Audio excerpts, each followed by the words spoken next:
지방선거가 48일 앞으로 다가왔습니다. 제주도지사 후보군들의 윤곽도 서서히 드러나고 있는데요. 선택 2022, 한 표 한 표가 미래다. 제주 MBC와 제주일보, 제주 CBS, 제주의 소리 등 제주 지역 언론 4사가 공동으로 기획했습니다. 오늘은 첫 순서입니다. 녹색당 부순정 제주도지사 후보에게 듣는다. 지금부터 시작하겠습니다. 네, 오늘 만나볼 도지사 후보의 첫 번째 주인공 녹색당 부순정 후보입니다. 부순정 후보님 안녕하세요. 예. 네, 안녕하세요. 녹색당 제주도지사 후보 부순정입니다. 반갑습니다. 네, 오늘 이 자리에는 후보와 함께 이야기 나눠주실 분들도 나와 계신데요. 이번 공동기획에는 도내 학계와 시민사회단체 등에서 각계 인사 9분이 선거보도자문위원으로 참여하셨습니다. 그중에 3분이 패널로 이 자리에 나와주셨는데요. 한 분씩 소개해드리겠습니다. 제주대학교 건축학부 김태일 교수 나오셨습니다. 예, 반갑습니다. 제주대학교 김태일입니다. 네, 제주민예총 김동현 이사장 나오셨습니다. 네, 반갑습니다. 김동현입니다. 제주대학교 의과대학 박형근 교수 나오셨습니다. 네, 안녕하세요. 박형근입니다. 예, 녹색당의 제주도지사 두 번째 출사표의 주인공입니다. 부순정, 그녀는 누구인지 어떤 사람일지 궁금하신 분들 많을 거라 생각되는데요. 지금부터 후보에 대해서 알아보는 시간 가져보겠습니다. 저희가 부순정 후보에게 자기 자신을 표현하는 키워드를 하나 정해달라고 미리 부탁드렸는데요. 부순정 후보는 어떤 키워드로 자신을 표현할지 궁금합니다. 예, 부순정 후보님, 본인을 소개해 주시죠. 부순정은 제주의 꿀벌입니다. 꿀벌만큼 부지런하지는 못하고요. 얼마 전 제주의 꿀벌들이 4억 마리가 한순간에 모두 실종되었습니다. 사라졌습니다. 많은 전문가들은 기후변화 때문이라고 말합니다. 제주에서 사라지고 있는 것은 비단 꿀벌만이 아닙니다. 제주의 바다에서는 더 이상 미역이나 톳, 그리고 전복이나 구쟁기를 발견하지 못합니다. 해녀들이 물에 들어도 물건 하나 건지지 못한 지가 오래입니다. 제주에서 사라지고 있는 것은 비단 이런 꿀벌이나 미역, 톳뿐만이 아닙니다. 제주의 카로텔 노동자들은 하루아침에 일자리를 잃고 거리로 내몰리고 있습니다. 이런 기후변화, 기후위기는 사실 제주에서 이미 10여 년 전부터 시작되어 왔습니다. 갑작스런 가뭄이나 홍수나 태풍 같은 일들로 농민들이 농사짓기 어렵다고, 어민들이 생계를 이어가기 어렵다고 말하고 있습니다. 꿀벌도, 그리고 우리 농민들도, 노동자들도, 그리고 저도, 그리고 우리 모두가 이 기후위기의 피해자입니다. 하지만 저는 꿀벌이 아니기도 합니다. 이 기후위기를 제공한 원인 제공자이기 때문입니다. 이산화탄소, 수많은 탄소를 배출하면서 이 기후위기를 일으킨 원인 제공자이기 때문입니다. 그래서 저는 오늘 이 자리에서 이 기후위기 앞에서 언제 사라지게 될지 모를 많은 생명들과 우리의 삶을 지킬 수 있는 방법에 대해서 제주도민 여러분께 이야기 드리려고 합니다. 네, 본인이 선택한 키워드를 통해서 후보의 생각을 들어봤습니다. 그러면 이제 본격적인 토론에 들어가겠습니다. 제주의 현안에 대해서 부순정 후보의 생각을 알아보는 시간인데요. 패널들께서 제주 현안과 관련해서 분야별로 핵심적인 질문을 준비하셨어요. 먼저 질문을 듣고 부순정 후보께서 자신의 의견을 말씀해 주시면 되고요. 먼저 김태일 교수의 질문을 들어보겠습니다. 예, 김태일 교수님. 조금 전에 우리 후보께서 말씀하신 꿀벌 이야기하시면서 기후변화를 말씀하셨는데요.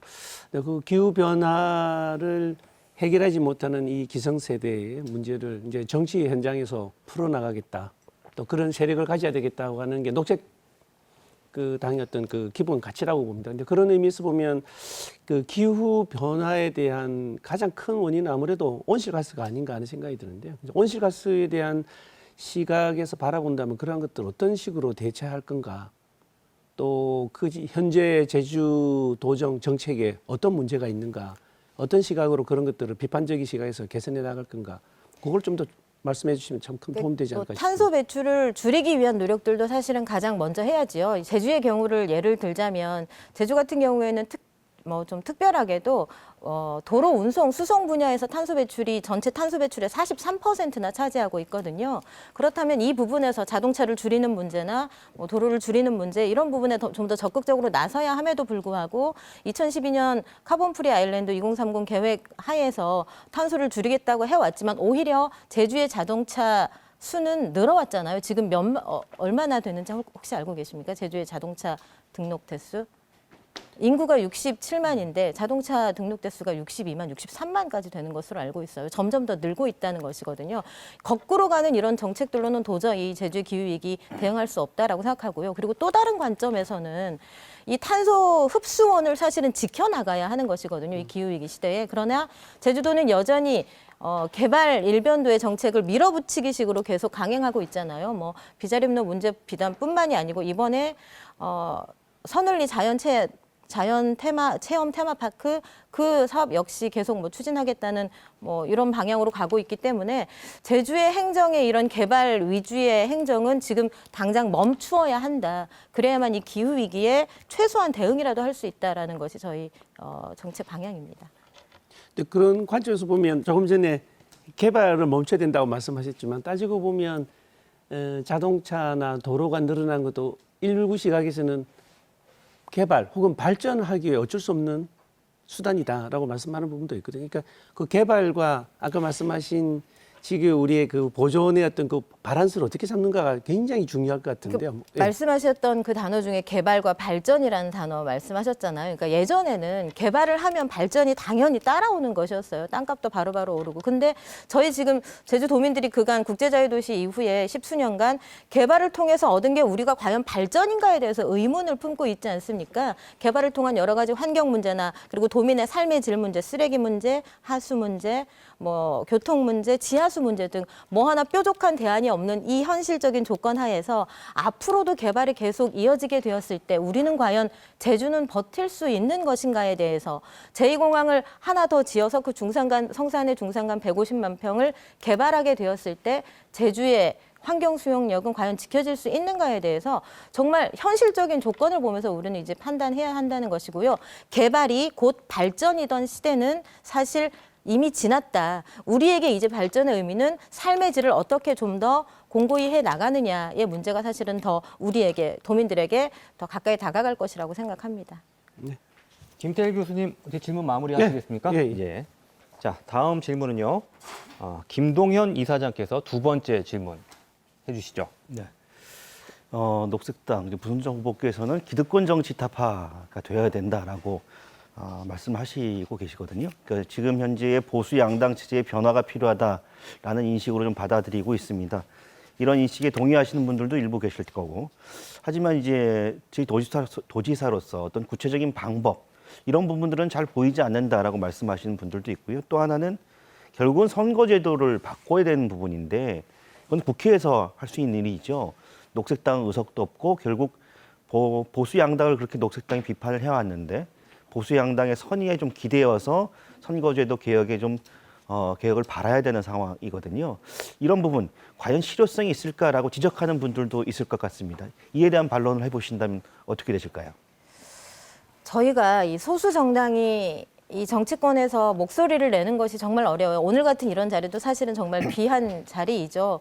근데 지난번 2018년도 지방선거에서 녹색당은 정당 지지율이 4.87%였습니다. 그때 5%만 넘으면 제주 의회에 녹색당 도의원이 만들어질 수 있었던 상황이었죠. 그리고 정의당 도의원 그리고 이런 진보 도의원들이 만약에 몇몇 제주 도의회 안에서 몇몇 그룹들이 만들어진다면 사실 제주의 정치가 이렇게까지 후퇴하진 않을 거라고 생각하고 있거든요. 물론 뭐 국회의원들이 나서줘서 그런 정치 제도를 바꿔나가는 것도 중요하지만 도민들도 하실 수 있다. 우리가 할 수 있다라고 생각합니다. 이번 선거를 통해서 어떻게든 뭐 제왕적 도지사 권력을 타파해내기 위해서 제대로 된 견제가 사실은 필요한데 그게 도의회의 역할이었는데 이제까지는 도의회 구성을 살펴보더라도 기득권 양당 위주의 이 도의회 구성으로는 도저히 이 제주의 현안 문제들을 해결할 수 없었습니다. 그래서 이번 지방선거를 통해서라도 좀 더 다양한 소수 정당의 목소리들이 들어갈 수 있는 공간들이 마련되기를 정말 저는 기대하고 있습니다. 근데 지금 말씀을 들어보니까 물론 다양한 목소리들이 제주도의회에서 지역 정치를 바꿀 수 있는 힘이다라고 하는 건 충분히 동의하지만 지금 현재로서는 아까도 말씀드렸지만 4.8% 말씀하셨지만 87%.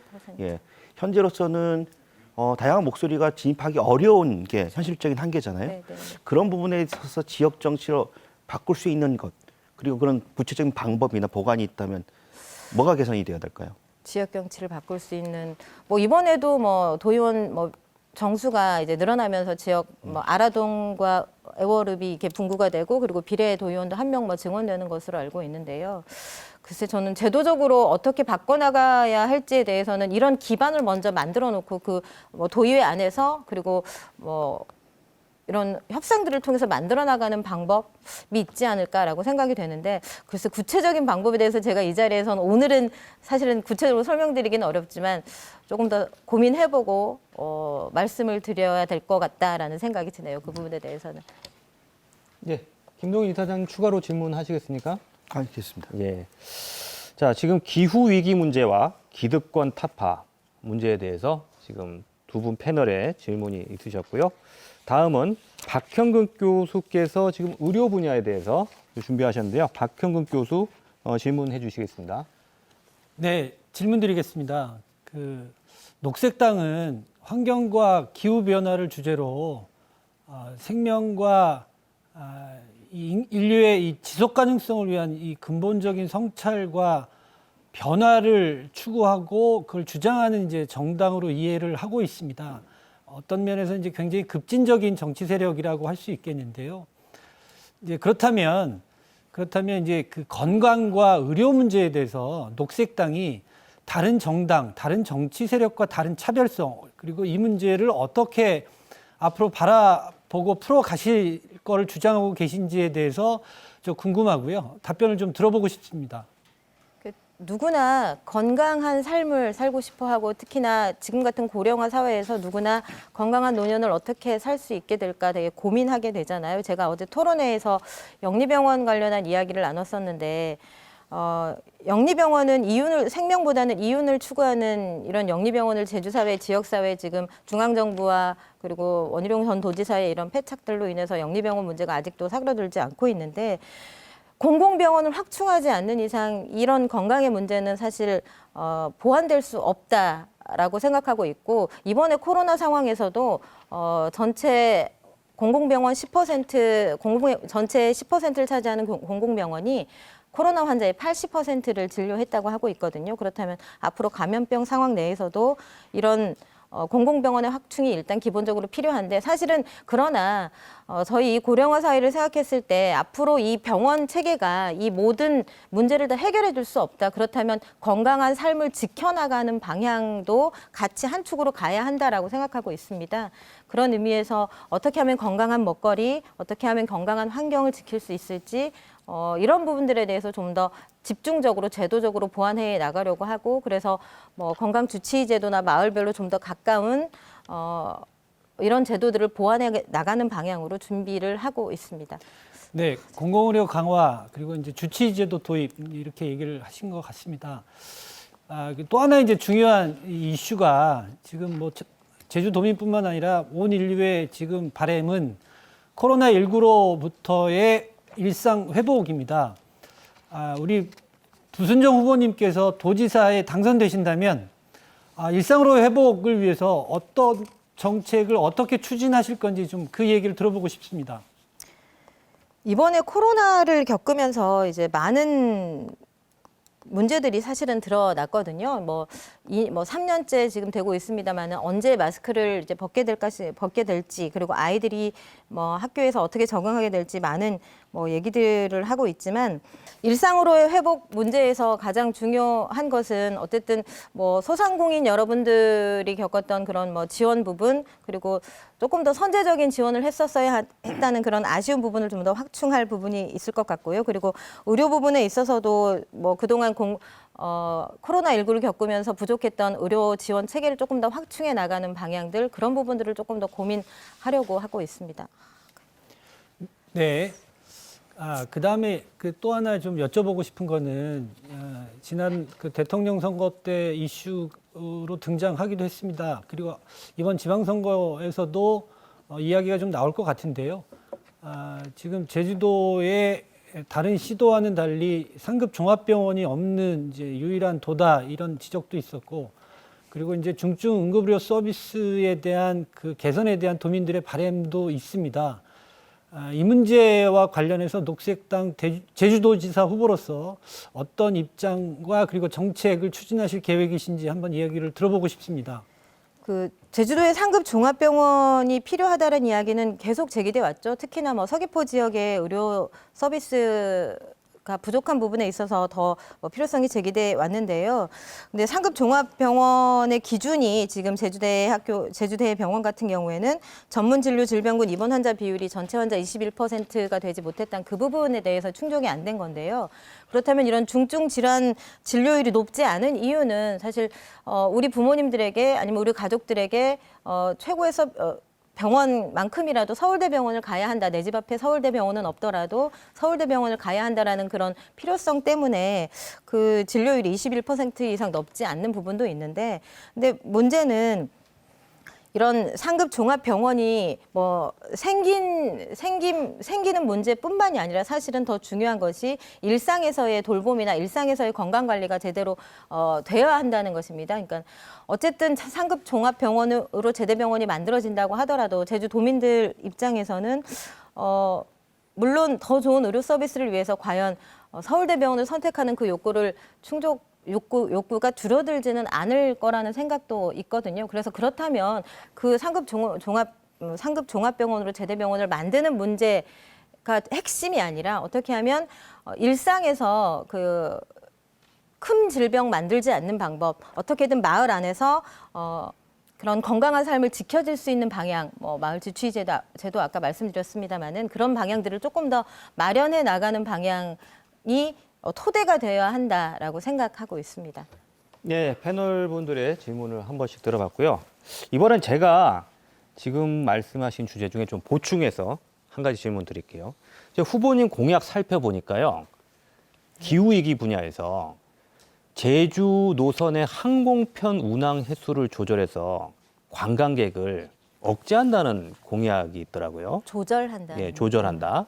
이 공약에 대해서 지금 생각해보면 처음 그 제시된 이야기여서 어떤 분들은 반대하시는 분들도 있을 것 같고 논란이 있을 수 있는 문제인데 구체적으로 어떻게 추진하실 계획인지 말씀해 주시죠.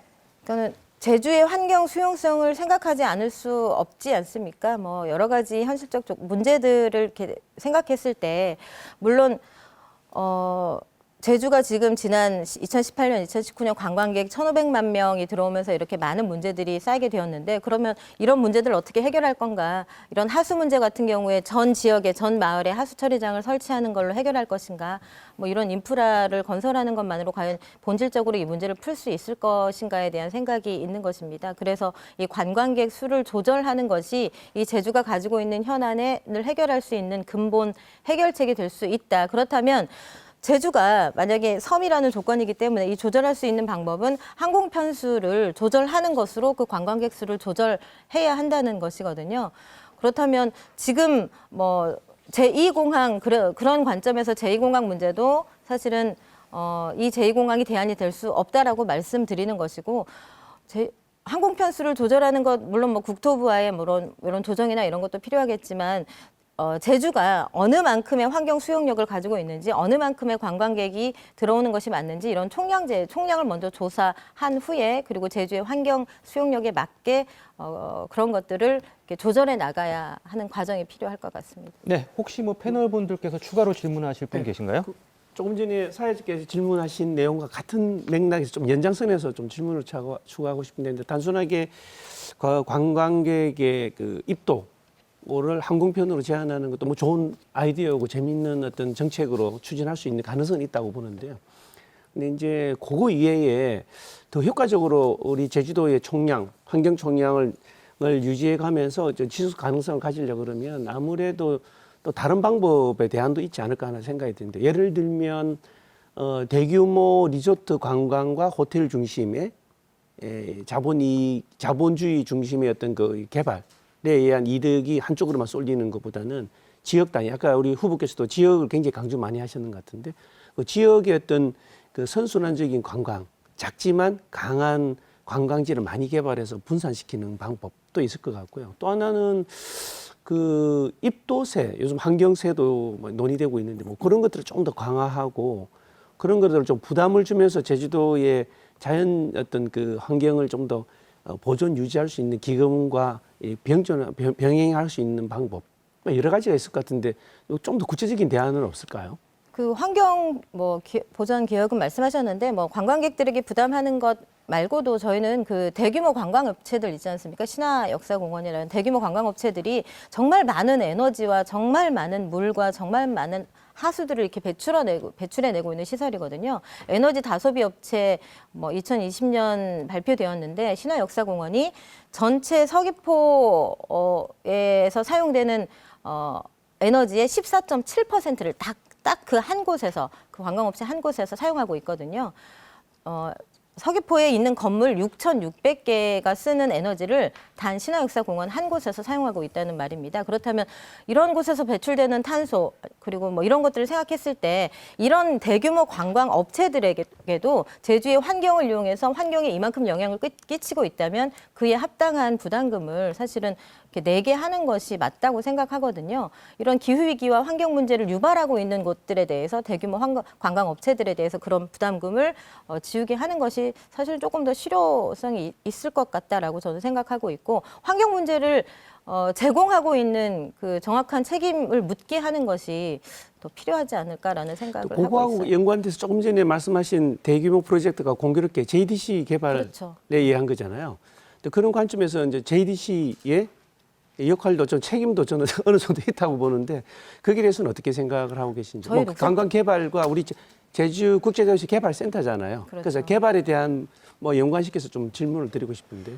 어쨌든 저는 이 국제자유도시는 더 이상 제주에 맞지 않는 미래비전이다라고 생각을 하고 있어서 그 미래비전은 일단 폐기되어야 한다. 더 이상 뭐 사람과 자본이 뭐 자유롭게 드나드는 국제자유도시, 뭐 기업의 이윤을 편리를 제공하는 국제자유도시는 더 이상 제주에 맞지 않다라는 취지에서 JDC의 역할 역시 뭐 예를 중산간의 대규모 토지를 비축해서 매입해서 투자자들에게 좀 더 쉽게 제공하면서 지금 개발을 이루어 왔고 그리고 개발의 대가는 후폭풍은 대부분 다 주민들에게 제주 도민들에게 전가되고 있는 것이 사실이기 때문에 JDC의 이런 개발들에 대해서는 더 이상 막아야 한다. 그리고 그런 개발들에 대해서 JDC의 역할을 바꿔나가야 한다. 저희는 지난 지방선거에서는 JDC 해체를 이야기했었거든요. 그 수준의 JDC의 역할이 다시 정립되는 그런 방안들이 마련돼야 된다고 생각하고 있습니다. 네, 토론의 열기가 뜨거워지고 있는데요. 이번에는 쉬어가는 코너로 OX 퀴즈를 준비했습니다. 부순정 후보에게 간단한 질문 3가지를 드리겠습니다. 질문에 대한 답은 OX로 하시면 되고요. 질문을 듣고 OX판을 들어주시면 됩니다. 첫 번째 질문 드리겠습니다. 나이 어릴 적 꿈은 정치인이었다. 아니었습니다. 네, 그럼 부순정 후보의 꿈은 무엇이었습니까? 저는 뭐 다른 분들과 마찬가지로 뭐 선생님이 되고 싶다, 간호사가 되고 싶다 이런 꿈을 가졌었고요. 근데 제가 정말 강렬하게 원했던 것은 정치였던 것은 맞습니다. 제가 10수년 동안 강정의 해군기지 들어오는 모습을 보면서부터 제주 사회가 이렇게 되어서는 안 된다. 제주가 군사기지 되는 문제, 제주가 이렇게 파헤쳐지는 문제에 대해서 정치인들이 아무 목소리를 내지 않는 이런 상황은 바꿔야 된다라고 생각하면서 지금 활동해 왔거든요. 뭐 오늘 이 자리에서 저희 녹색당이 생각하는 여러 정책들을 다 설명드리지는 못했지만 어쨌든 정치의 영역에서 해결해야 된다라는 그런 강력한 열망만은 제 인생에서 요즘이 가장 강력한 그 열망을 가지고 있는 때인 것 같아요. 두 번째 질문입니다. 역대 도지사 중에 존경하는 인물이 있다. 없습니다. 아, 없으세요? 뭐 없으신 이유가 있으신가요? 좀 놀라웠던 도지사들은 있습니다. 성함은 기억하지 못하는데 뭐 초기 도지사 중에 소 달구지를 타면서 제주를 한 바퀴 돌면서 여기 제주를 관광지 만들겠다고 하셨던 어떤 육지에서 내려오신 도지사분이 계셨다고 하는데 그때 제주도민들 4.3을 막 겪고 나서의 그 피폐해진 제주의 상황에서 도민들은 그 도지사의 말을 듣고 어떤 생각을 했을까. 아, 정말 놀랍다. 도민의 삶과 괴리된 그 정치 표상은 아니었을까. 저는 그렇게 생각했었습니다. 네, 마지막 질문입니다. 나는 이번 지방선거를 끝까지 완주할 것이다. 예. 이번 지금 그 진보 정당 후보들과의 뭐 단일화 이런 제안도 있었던 걸로 아는데 그 부분에 대해서는 어떻게 대응하실 건지 뭐 포함해서 좀 말씀해 제가 주시죠. 2월 10일에 예비 후보를 등록했고 이 단일화 얘기는 그 전부터 계속 보도를 통해서 나오고 있었습니다. 근데 저는 어쨌든 녹색당 도지사 두 번째 도지사 후보로서의 역할을 끝까지 수행하려고 하고요. 녹색당의 정책들이 제주에서 반드시 이렇게 실현시킬 수 있는 가능성을 조금 더 모색해 보고 싶고, 그리고 제가 요즘 가장 중요하게 하는 것이 지역을 방문하면서 도민들의 얘기를 직접 듣고 있습니다. 뭐 아까 보건의료 정책 이야기할 때 꼭 말씀드리고 싶었던 그 노형동에서 뵀던 저희 40, 50대 그 남성분의 이야기. 부모님을 모시는 것도 정말 걱정이지만 요양원에 모시고 매일 수면제를 드시게 하고 그런 고통스러운 삶을 살게 해드리는 것도 자기는 너무 마음이 아프지만 앞으로 우리 40, 50대가 60, 70대, 80대가 되었을 때 우리의 노년이 우리 아이들에게 어느 만큼 짐이 될지 자기는 그게 너무 고민스럽고 걱정스럽다. 어떻게든 이걸 정책으로 만들어달라라던 그 말씀이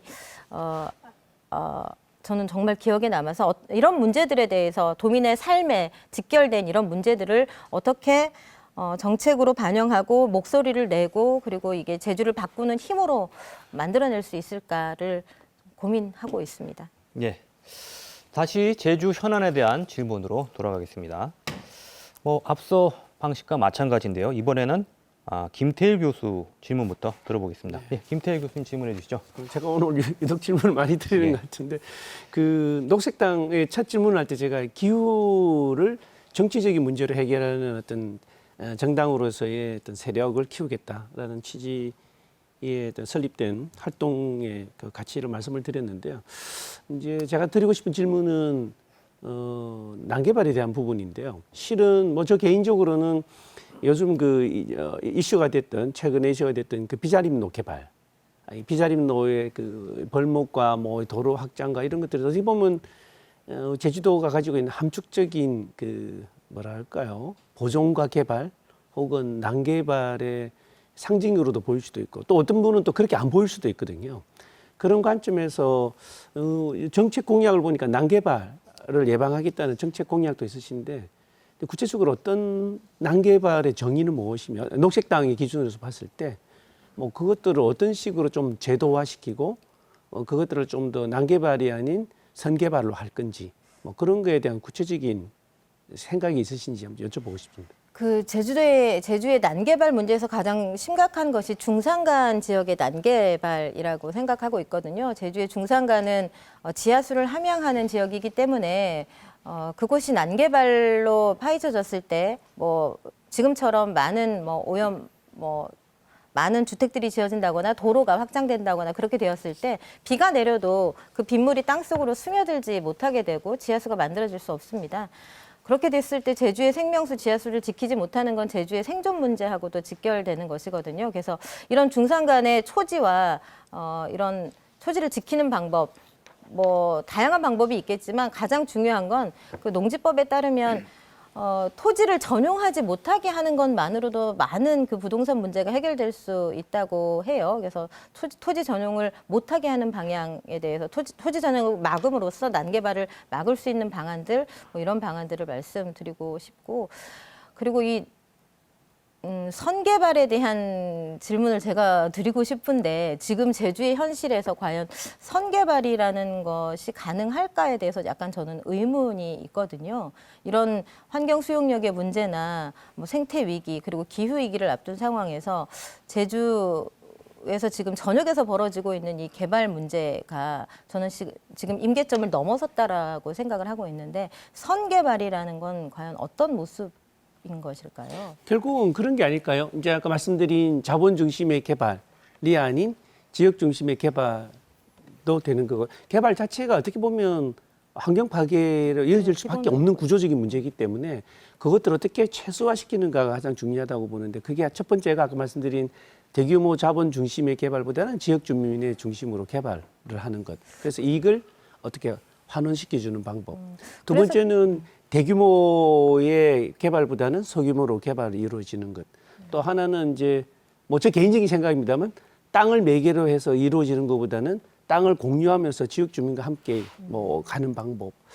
그리고 녹지의 공간을 많이 훼손시키더라도 다시 원상태로 복원시키는 면적을 넓히는 뭐 여러 가지 제도가 있지 않을까 하는 생각이 그래서 듭니다. 저희도 그런 부분들에 대해서 뭐 100억 이상의 이런 개발 사업들에 대해서는 당연히 주민들이 토론해서 결정할 수 있도록 해라. 주민들이 결정할 수 있도록 하겠다라는 그런 제도도 마련하고는 있는데, 근데 지역 중심의 개발이라는 것도 사실은 저는 조금 위험할 수 있다는 생각이 드는 게, 요즘에 각 마을별로 많은 이렇게 일들이 벌어지고 있는데요. 그 안에서의 기준 없이 원칙 없이 어떤 마을 안에 이권 세력이나 이런 중심으로 개발이 이루어졌을 때 그 파급력도 사실은 대규모 개발에 못지않다고 저는 생각을 하고 있어서, 이런 개발 부분에 있어서는 어느 정도의 그 수용력을 생각하는 수준의 그런 게 필요하지 않을까, 그런 기준이 필요하지 않을까라는 생각. 근데 그 수용력에 대해서는 이미 환경 수용력에 대한 연구는 이미 끝난 거고, 또 이미 특별법에도 많이 반영된 부분도 있고요. 그다음에 특별법에 우리 제주도에만 관리하는 중산간에 대한 경관, 생태, 지하수에 대한 법들이 있기 때문에 그런 부분들을 어떻게 제도적으로 잘만 보완을 하면 가능한 부분도 있다고 제가 이번에 생각이 드는데. 보전지역관리조례 개정안을 제출했어요. 주민발의 조례를 통해서 개정하려고 했는데요. 제출을 한 이유가, 물론 뭐 중산간 제주의 도시지역을 제외한 읍면 지역을 대상으로 한 지하수 보전지역, 뭐 생태 보전지역, 뭐 이런 보전지역들이 관리되고 있긴 하지만 1등급부터 시작해서 뭐 5등급까지 뭐 쭉 관리되고 있지만, 실상을 들여다보면 보존을 하고 있는 것이 아니라 오히려 개발에 면죄부를 주는 경우가 더 많았거든요. 그러니까 예전에 도시에 비해서 개발이 뒤떨어졌던 그 읍면 지역의 개발을 약간 유도하기 위한 것 아닌가. 그래서 저희가 이번에 그렇다면 행위 제한을 조금 더 보전지역 관리조례 1등급 지역이 뭐 숨골이나 오름이나 용암동굴이나 아니면 멸종위기종들의 서식지나 뭐 이런 곳인데, 이런 곳은 정말 절대 보전 지역에 준하도록 행위 제한을 할 수 있도록 개정을 한 것입니다. 이런 제도들이 사실은 있지만 힘이 없기 때문에 오히려 개발을 부추기는 면이 충분히 있어 왔다. 제도가 있었지만 지난 30년 동안 제주가 이렇게까지 개발 일변도로 올 수밖에 없었던 것은, 있는 제도가 사실은 명목뿐이었다. 오히려 개발을 부추기는 면들이 분명히 있었다. 그렇다면 방향을 저는 틀어야 한다라는 생각이 들고, 그 제도의 기대에 제도가 과연 다 해주고 있다. 지금 우리 현실을 봐서는 제도의 미비점이 더 극명하게 드러나고 있다라고 저는 좀 판단하고 있습니다. 네. 자, 다음 질문은요. 김동현 이사장께서 하겠습니다. 예, 김동현 이사장님 말씀해 주시죠. 녹색당 뭐 오늘 시청자분들도 보시면, 더 이상의 경제 개발은 불가능하다. 그리고 이런 식의 경제 개발이 제주 환경에 굉장히 심각한 위기가 될 것이다라고 하는 부분에 대해서는 동의하는 분들이 또 계실 텐데, 근데 결국은 주요 방법은 어떻게 하라는 방법이 아니겠습니까? 그리고 이제 하루하루 생계를 걱정하면서 살아가셔야 될 평범한 분들을 설득해야 되는 문제가 있을 텐데, 지금 녹색당의 정책에 보면 주장은 있지만 많은 분들을 설득할 수 있는 그 구체적인 방법이 좀 부족한 게 아니냐라는 지적들도 있고요. 또 하나는 녹색당이 지금까지 어떤 소수자 문제, 소수자 정치에 매진해 오면서 가장 중요한 환경적 가치가 중요하다고 하지만, 가장 중요한 농업에 대한 문제에 대해서는 굉장히 좀 구체적인 정책이 보이지 않는다라는 지적들을 하시는 분들도 있거든요. 그 부분에 대해서 뭐 구체적인 보관이 있으시면 좀 말씀을 좀 해주셨으면 좋겠습니다. 제주가 지금 농업이 차지하는 부분이 한 10% 정도 되잖아요. 그러니까 다른 지역에 비해서도 되게 높은 지역이고, 그리고 앞으로 이 기후위기 시대의 농업이 저희 이 농업에서 먹거리를 지켜내는 문제가 사실은 더 중요할 것이거든요. 그래서 저희 녹색당에서도 농업에 대해서 중요성은 뭐 정말 뭐 크게 가지고 있습니다. 그렇다면 이 농업을 어떤 식으로 전환해 나갈 것인가에 대한 고민을 하고 있는데, 어떻게든 이 농업 뭐 비료 사용량이 최고이고 농약 사용량이 뭐 전국 최고인 이 구조를, 그리고 뭐 시설농 위주의 지원책이 대부분인 이 행정의 제도를 조금 더 친환경적인 농업으로 바꿔나가는 것, 그리고 농촌에서 가장 큰 문제가 일할 사람이 없다는 것이거든요. 그래서 어떻게 이 청년들을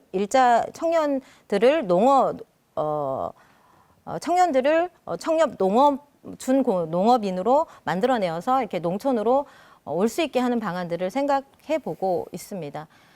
근데 아까 말씀드리니까, 그러니까 그 농업에 대한 고민들이 깊다 이렇게 말씀하셨는데 결국 중요한 게 이게 아니겠습니까? 농업이라고 하는 게 굉장히 중요한 우리의 근간 사업이지만 결국은 농사를 지을 인구가 줄어들고 있고 그렇기 때문에 대규모 농업을 할 수밖에 없고 화학 영농에 기댈 수밖에 없는 이제 구조적 악순환이 이제 벌어지고 있는 건데 청년들을 농업에 종사할 수 있도록 어떤 구조를 바꾼다라고 하는 부분들에 대해서 많은 분들이 그럴 수 있겠다라고 하지만 과연 지금 현실에서 구체적으로 그것을 유인할 수 있는 방법들 그리고 또 하나는 친환경 농업하면서 기존에 이 영농을 하고 있는 많은 분들 어떤 개별적인 어떤 책임, 도덕적인 책임이 있는 어떤 집단으로 매도하는 것 아니냐 일반적인 농업에 종사하시는 분들에게 그래서 그들에게 어떤 개인적 책임을 줘버리면 또 농업에 종사하시는 분들 사이에서의 어떤 농업적을 지켰다는 자존심 여러 가지 다양한 사람들을 설득할 수 있는 어떤 감성적인 부분이랄까요? 정책적 부분들 이런 부분들이 좀 미비한 게 아니냐 이렇게 보시는 분들도 있거든요. 사실은 제주 농업이 이렇게 많은 구조적으로 이렇게까지 올 수 있게 된 거는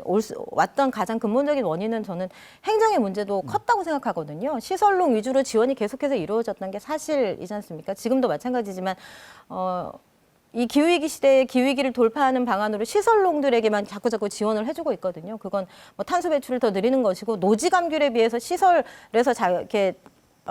만들어지는 감귤들이 100배 이상 탄소 배출을 많이 하고 있는 현실에서 계속 이런 방향으로 가는 것은 사실은 맞지 않는 부분이고 조금 더 행정에서 적극적으로 친환경적인 정책들을 해 나가는 것이 맞고 아까 말씀하셨듯이 매도 농업인들에 대해서 이렇게 너무 환경적인 부분에 대해서 고려하지 않다라고 이렇게 하는 것 아니냐라는 것에 대해서 제주에서 저희도 농민의 딸입니다만 농사 지을 때 이 척박한 토지에서 농사 지을 때 과연 비료와 화학 비료 안 쓰는 건 불가능하다라는 그런 생각을 갖게 된 것이 사실이거든요. 그러나 언제 한번 제대로 행정이 나서서 친환경 농업에 대해서 적극적으로 발벗고 나서본 적은 사실은 저는 없다고 생각해요. 오히려 친환경 농업에 이렇게 걸림돌을 만든 경우도 사실은 많다라고 농민들이 하소연을 하고 있기 때문에 행정이 적극적으로 나서서 이 친환경 농업을 조금 더 육성해 나가는 방향으로 나간다면 오히려 농민들이 이 기후위기 시대를 헤쳐나가는 대안을 만들어낼 수 있다라고 저는 생각하고 있습니다. 네, 알겠습니다. 예, 지금 난개발과 지역경제 대안 문제까지 지금 다루는데요. 제가 한 가지 추가로 질문 드릴게요. 제2공항 건설에 지금 반대하는 게 부순정 후보의 공약이고 네네. 녹색당의 입장이죠. 그런데 지금 제2공항을 반대하는 목소리 중에는 단체들은 기존 제주공항을 확장해야 한다는 그런 주장을 하는 분들이 계시고, 근데 녹색당과 부순정 후보는 기존 공항 확장도 반대하시는 건가요? 기존 지금 제주의 수용력을 생각해서 관광객이 과연 몇 명이 들어오는 것이 적정한가에 대한 이야기를 하겠다는 것입니다. 지금 제주가 껴안고 있는 이런 많은 문제들을 해결하지 못한 채 안고 있는데 월정리 주민들의 희생만으로 모슬포 주민들의 희생만으로 과연 기대서 될 일은 아니라고 생각하거든요. 그렇다면 이 관광객을 어느 만큼 들여올 것인가 조절해야 된다는 취지에서 기존의 제주공항 내에 관광객 1,500만 명, 2,000만 명 받기 위해서 확장하는 것 저는 그 부분에 대해서 그 제주공항 확장하는 부분에 대해서 동의를 할 수 없는 것이고요. 그런 의미에서 제2공항 역시 제주에 두 번째 공항을 지어서 더 많은 관광객을 받아서 국토교통부 공무원의 말처럼 3천만 명, 4천만 명, 5천만 명까지 이 작은 제주의 섬이라는 한계를 안고 있는 이 제주에 그건 불가능하다라는 생각인 것입니다. 그래서 제2공항도 백지화해야 하지만 기존의 제주공항을 확장해서 더 많은 관광객을 받는 것은 같은 취지로 사실은 맞지 않고 그러나 다만 제주공항의 안전 문제에 있어서는 도민들의 사용 편의에 대해서는 좀 더 적극적으로 나서야 하는 것이죠. 여러 가지 저가 항공의 난립으로 인해서 위험성이 안전 문제가 대두되고 있으니 그렇다면 그 부분들에 대해서 조금 더 적극적으로 도지사가 국토교통부에 건의하면서 이런 부분의 안전 부분에 있어서 기업들의 편의를 봐주는 방향이 아니라 도민의 안전을 책임지는 방향으로 조절해 나가겠다는 것입니다. 예, 알겠습니다. 자, 마지막으로 박형근 교수께서 질문하시겠습니다.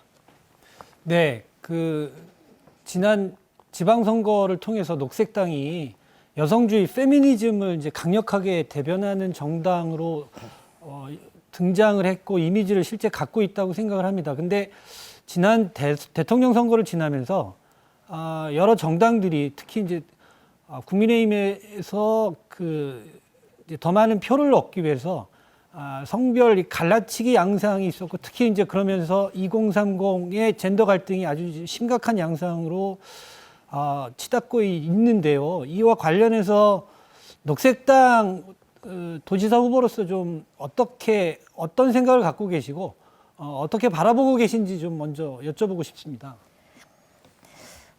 제주에서 여성이 처한 현실은 정말 저도 여성입니다만은 여러 가지 수치가 대변해주고 있습니다. 제주에서 가정폭력 발생률, 성폭력 발생률이 전국 1, 2위를 다투고 있는 지역이고, 그리고 제주 여성 임금 역시 타 지역에 비해서 훨씬 낮은 수준이고, 그리고 제주 마을 안에서의 여성의 위치 역시, 여성의 정치 대표성 역시 가장 낮은 수준이거든요. 이런 상황에서 여성들이 처한 이런 상황을 조금 더 드러내야 한다고 사실은 저는 더 생각하고 있고, 이런 부분들에 대해서 조금 더 이런 현실에 대해서 공감을 얻어내면서 이것이 한쪽을 편드는, 한쪽의 이익을 대변하는 행정이 아니라 누구나 인간다운 권리, 인간답게 사는 그 권리를 찾아가는 과정이다라고 좀 설득해 나가고 싶습니다.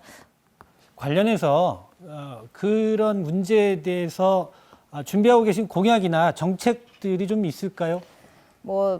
일단은 도정을 행정적으로 개편하는 과정에서 성평등 부지사를 만들 계획입니다. 성평등한 이제까지는 원희룡 전 도지사 그 도정 안에서 성평등 정책관이 있었고 여러 가지 역할을 했고 마을의 민주주의를 만들기 위해서 마을의 향약을 바꿔내기 위해서 여러 가지 노력도 했다는 것을 알고 있지만, 그러나 그게 계획 안에 머물면서 예산이 제대로 뒷받침되지 않으면서 그런 구조를 바꾸는 데까지 나아가지 못했거든요. 그래서 성평등 부지사를 통해서 여러 가지 성평등한 정책들을 제대로 해나갈 생각이고, 지금 현재 도정에서도 여성 일자리과까지 사라졌다고 알고 있어요. 더 이런 성평등 정책 쪽으로 나아가는 방향이 아니라 이렇게 좀 많은 부분들에서 오히려 기존에 했던 정책들도 포기하고 있는 상황인 것으로 알고 있어서 그 부분에 대해서는 조금 더 강력하게 이런 성평등을 이루는 방향으로 모든 예산과 정책들이 꾸려나갈 수 있도록 그런 성평등 부지사를 행정체제 개편을 통해서 만들 생각입니다. 네, 성평등 부지사를 도입하시겠다 이제 이런 말씀을 주셨습니다.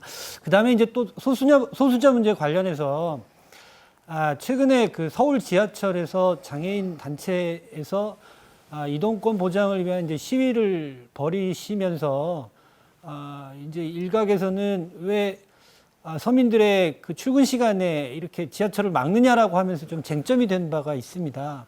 그러면서 장애인 문제, 장애인 이동권 문제, 장애인 삶의 질의 문제가 이제 이번에 또 이슈로 부각을 했다고 생각을 하는데요. 지금 녹색당 도지사 후보로서 장애인 문제와 관련해서, 제주도의 장애인 문제와 관련해서 준비하고 계신 정책이나 공약이 있다면 좀 설명을 좀 부탁드리겠습니다. 제가 이제 장애인 단체들과 만나서 간담회를 쭉 가져왔는데요. 제가 그분들에 대해 앞에서 이야기를 하다가 배려라는 단어를 썼습니다. 이런 장애인 정책들이 사실은 그분들을 배려하는 정책이 아니라 그분들의 가장 기본적인 권리를 기본적으로 보장받는 차원인 것이었던 거죠. 예를 들면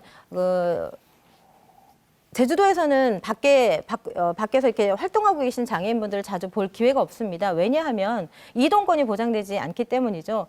집안에서 휠체어를 타고 밖으로 나가는 데에 있어서도 문제가 따르지만 버스를 타기에도 불가능한 구조입니다. 저상버스가 없고 거의 없고 있다고 하더라도 승강장과의 문제 때문에 장애인들이 이동할 수 있는 구조가 전혀 되지 않고, 그리고 또 다른 문제는 장애인들이 이번 코로나 상황에서도 많은 고통을 겪었다고 하는데요. 정보를 제공하기 위해서 제주도청 홈페이지를 장애인들이 정보 접근성이 용이하도록 개편해달라고 수차례 요구하지만 단 한 번도 제대로 정보를 제공받을 수 있는 그런 기본권조차 지켜지지 못하고 있다고 해요. 그래서 이런 부분들에 대해서 기본적으로 행정이 제대로 된 정보를 장애인들이 누구나 제공받을 수 있도록 그렇게 개편을 해 나갈 것이고, 그리고 장애인 이동권 문제는 비단 저희 제주에서의 교통 보행권 문제와도 사실은 결부되어 있는 문제인데 일반인들이 다니기도 불편한 이 도로 문제나 대중교통 문제에 대해서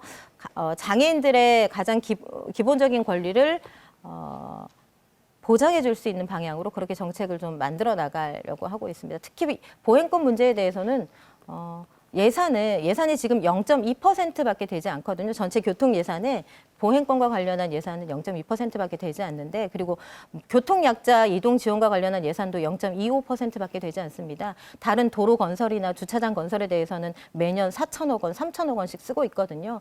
이런 예산을 그런 방향으로 조금 돌리기만 하더라도 그런 기본적인 권리를 제주에서 충족할 수 있는 방향의 정책들이 마련되지 않을까, 그렇게 생각이 됩니다. 네. 예. 자, 준비된 질문은 모두 마무리됐고요. 자, 마지막으로요. 부순정 후보의 마무리 발언 듣도록 하겠습니다. 도민들께 부순정 후보의 마지막 마무리 발언 해주시죠. 저는 이번 선거를 통해서 정말 많은 분야의 많은 도민들의 말씀을 듣고 있습니다. 근데 안타까운 것은 뭐 대통령 선거와 지방선거가 맞물리면서 제대로 된 이슈나 이야기들이 드러나고 있지 못하거든요. 도민들의 삶의 이야기가 드러나고 있지 못하고 있습니다. 해안마을 저지대 침수되고 있는 도민들은 어떤 대안을 가지고 있어야 하는지, 그리고 기후위기 때문에 농사짓기 어렵다고 하는 이 농민들의 문제는 어떻게 대변되어야 하는지, 당장 길거리에 앉은 이 카루텔 노동자들의 문제, 왜 제주에서는 기업의 이윤이 노동자들의 권리보다 이렇게 앞서야 하는지, 노동자들의 권리가 왜 이렇게 헌신짝처럼 버려져야 하는지, 행정은 왜 아무것도 해주지 않는지, 제주의 정치권은 왜 아무 일도 못하는지에 대해서 좀 이번 선거를 통해서 이슈화시키고 많이 이야기 나눠야 한다고 생각하고 있고요. 물론 차츰차츰 준비들을 통해서 더 제대로 된 정책들 드러날 수 있도록 노력하겠습니다. 그러나 녹색당이 기후위기 시대에 이 제주에서 두 번째 제주도지사에 도전하고 있는 이유는 지금처럼 우리가 삶을 살아서는 매일 이렇게 수많은 자동차에 둘러싸여서 수많은 도로에, 그리고 수많은 이런 난개발에, 그리고 수많은 개발 사업들을 지켜보면서 살아서는 제주가 못 버틸 거라는 그 위기감 때문입니다. 그 위기감에 대해서 대안이 있다, 대안을 만들어 가보자라고 도민 여러분을 설득해낼 수 있도록 준비 성실하게 해보도록 하겠습니다. 네. 오늘 함께 해주신 패널분들, 오늘 그 부순정 후보와 이야기 나눠봤습니다만은 한 말씀씩 해주시죠. 김태일 교수님 어떤 느낌이 들으셨는지 말씀해 주시죠. 예, 느낌보다는 지난번 아까 두 번째 후보를 내신 녹색당의 또 새로운 도전, 또 새로운 어떤 활약이 좀 기대가 되고요. 말씀하신 대로 아까 말씀드린 기후의 문제. 이런 것들은 결국은 난개발, 산업구조, 여러 가지 다 복합적으로 관련된 부분이어서 저는 이것들이 정치적인 문제, 이슈의 문제보다는 우리의 삶에 직결되는 문제이기 때문에 우리 후보자들께서 뿐만 아니라 우리 청취자께서도, 유권자께서도 관심 있게 지켜보시고 좋은 대안을 가진 정당들을 잘 찍어주시면 좋겠다. 그런 말씀을 드리고, 우리 마지막으로 후보께서도 완주하신다 그러셨으니까 건강하게 완주하셔서 좋은 성과를 얻으셨으면 하는 바람을 가지고 오겠습니다. 네, 김동현 이사장도 짧게 당부의 말씀 부탁드립니다. 네, 녹색당의 주장에 대해서 필요한 목소리다라고 하는 시각도 분명히 존재합니다. 하지만 대중적인 설득의 과정도 더 필요할 것 같고요. 그런 과정을 통해서 이 정치가 희망을 보여줄 수 있는, 선거를 통해서 도민들이 희망을 바라보는 그런 계기가 되기를 좀 희망합니다. 예. 네, 완주하신다는 말씀을 듣고 반가웠습니다. 또 하나 지금 제가 좀 첨언을 드리고 싶은 대목은 모든 도민들께서 코로나19로부터의 일상 회복을 간절히 바라고 계십니다. 이 대목에서 다른 정당과 차별화된 선명한 정책으로 정치적 성과를 이뤄내시기를 기원 드리겠습니다.